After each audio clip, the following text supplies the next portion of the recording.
Наверное, многие из вас могут сказать: «Я постоянно работаю над собой, читаю книги, медитирую, визуализирую, но существует какая-то преграда, которую не получается преодолеть». Вы же видите, что к кому-то, кто не прилагает особых усилий, все, чего он не пожелает, приходит с удивительной легкостью.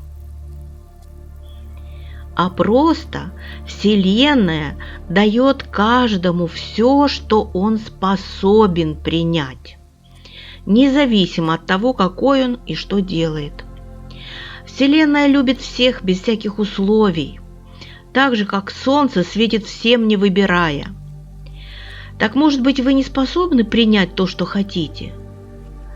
Посмотрите, ведь вы каждый день сопротивляетесь тому, что есть. Обижаетесь, раздражаетесь, осуждаете, злитесь и тому подобное. Это и есть ваше сопротивление. Если вы не принимаете то, что есть сейчас, как в вашу жизнь может проникнуть то, чего вы жаждете?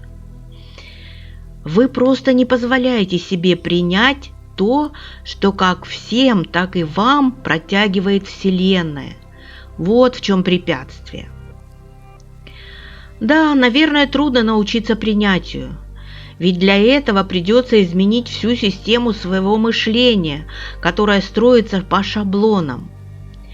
Понаблюдайте, как часто вы спрашиваете разрешение у кого-нибудь с употреблением слова «можно». Или, может быть, думаете, можно ли это сделать, или можно ли сделать это так.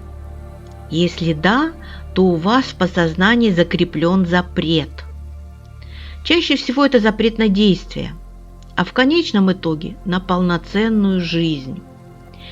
Возможно, это заложено еще в детстве, если родители часто запрещали вам что-то делать без их разрешения.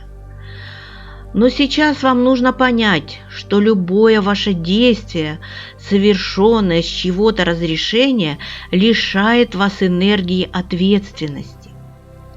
Вселенная дает желаемое только тем, кто не боится брать на себя ответственность за свои желания, за свои мысли, эмоции, действия и, в конце концов, за свою жизнь.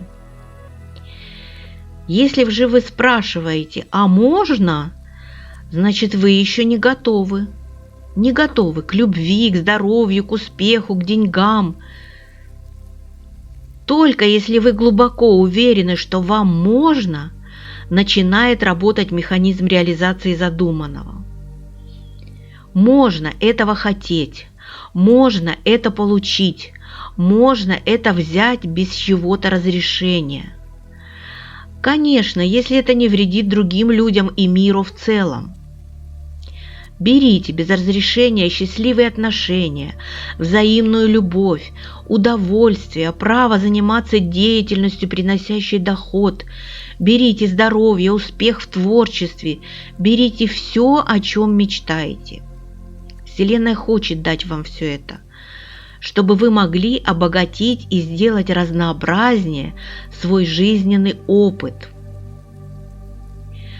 Вы встречали высказывания типа «жизнь – это уроки, жизнь дана, чтобы учиться». Но та сущность, которой вы в действительности являетесь, настолько значительна сама по себе, а ее знания так обширны, что ей нечему учиться.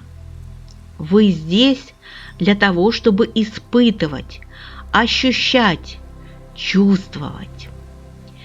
Цель жизни – получение опыта, значит испытывать так много радости, как только возможно. Цель жизни – получение опыта. Это значит испытывать так много радости, как только возможно. И вот неожиданно теряет смысл многое из того, чем мы обычно занимаемся. Похоже, наша привычная жизнь основана на чем-то иллюзорном, на выживании, на проживании дня в попытках что-то преодолеть, чего-то достичь, в мясорубке изматывающих будней, с пробками на дорогах, спешкой, с привычной суетой. Получение какого же опыта вы выберете? Каждый бы ведь выбрал получение опыта счастливой жизни. Так посвятите каждое мгновение поиску радостного жизненного опыта, ощущений, которыми вы бы действительно наслаждались. Так вы привлечете к себе новые подобные возможности. Ведь фокусируя на чем-то внимание, вы притягиваете подобное.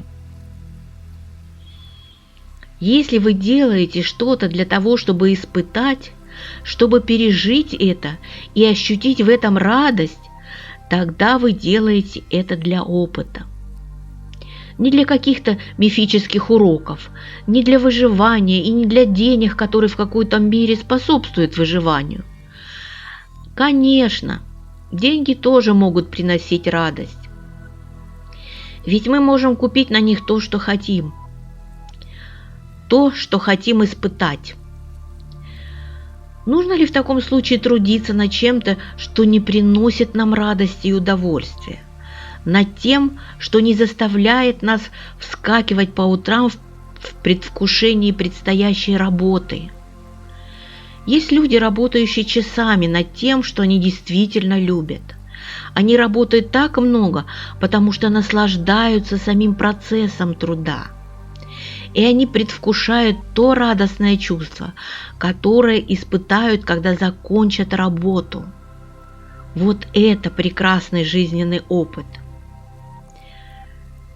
А если вы чувствуете, что-то упущено в прожитом дне, многое в нем больше похоже на исполнение обязанностей, чем на получение интересного жизненного опыта.